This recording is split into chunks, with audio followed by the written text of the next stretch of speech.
friends, today I'm going to discuss a topic on crowdsourcing based learning approach to active learners. These are the following contents.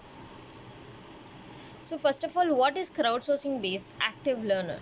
Crowdsourcing is a practice of engaging a crowd or a group for a common goal. Crowdsourcing is a type of participative online activity in which an individual, an institution, or non-profit organization or company proposes to a group of individuals of varying knowledge via a flexible open call. So, what is active learner? Students, those are engaged in more activities than just listening. They are involved in debates, dialogues, writing, and problem solving, as well as higher order thinking, example analysis, synthesis, evaluation, and creation. Here is a diagram shown which explains the lower order thinking skills to higher order thinking skills. So, what is active learner? Active learning is a process whereby students engage in activities such as reading, writing, discussions, or problem solving that promotes analysis, synthesis, and evaluation of class content using crowdsourcing. Active learner approaches place a greater degree of responsibility on a learner than passive approaches such as lectures, but instructor guidelines is still crucial in the active learning classroom. Active learning activities may range in length from a couple of minutes to a whole class sessions or may take place over multiple class sessions. Why active learning and why not active learning? So, if active learning, then there is only 22% of the failure rate possibility.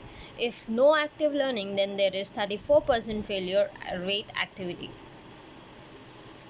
Difference between an active learner and a passive learner. First of all, what is active learner and passive learner? Active learner is immediately applying some newly received information, but passive learner is only when the information is received. Class lectures. In active learning, decides what is important to write down, but in passive learning, writes down what the instructor says. Textbooks, assignments, studying. Reads things, asks questions, tries to connect ideas, and read. Writing class assignments. Tries to discover the significance of the assignments, look for the principles and concepts it illustrates, carefully follows the professor. In passive learning, writing term papers. In active learning, it tries to expand your knowledge, experience with the topic and connect to the course objective or connect. But in passive learning, do what is expected to get a good grade instructions. The problems facing in active learners. No focal point. Students must turn to face the teacher or other focus of attention. Subsequently, they have no writing surface at some point in the class and it can be difficult for the teacher to be seen by all the students at the same time. There are multiple distractions. An active classroom needs to be continuously managed.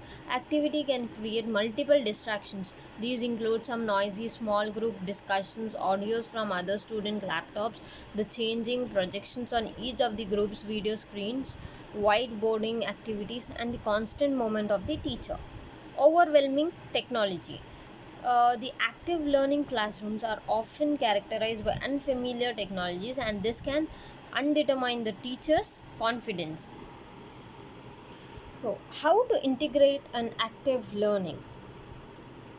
50 minutes lecture, 5 minutes reflection or thinking activity, introduces new topics or revisits the previous topic 10 to 15 minutes, then group discussion or application activity 10 to 15 minutes, introduces new topics 10 to 15 minutes, and 5 minutes reflection activities.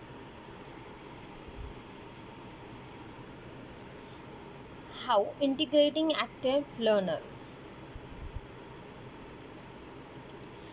So here is some active learning strategies that you could use to plan an active learning lecture pair up.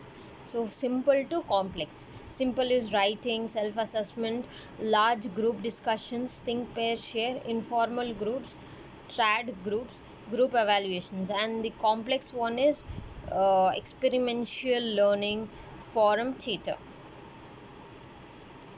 Now, active learning for online classes using crowdsourcing. Here is an example.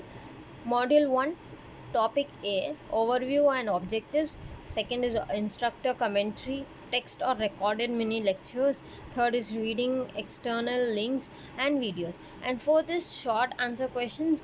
And last is low stack quiz and assignments. And here module 1, Topic B, Overview and Objectives, Instructor Commentary, Text or Recorded Mini Lectures, Reading, External Links and Videos. And fourth one is Short Answer Questions. Fifth one is Low Stacks Quiz Assessment. And sixth one is Discussion. Here is the process of active learning for online courses where each session has some meaning. Here they can have different sessions. For example, they have quizzes, some answer questions, reading mini lectures, overview and projects. Mini lectures they can watch how many ever times they want, they can watch that. How active learners for online courses. These are some examples of those quizzes, and these are some teaching examples. Active learning discussions. So these are some benefits of this. Targets higher order thinking skills, builds around an activity. Role planning, provides examples or list problem to solve. Assign roles to students, builds connection to the real world, prior knowledge and experiences.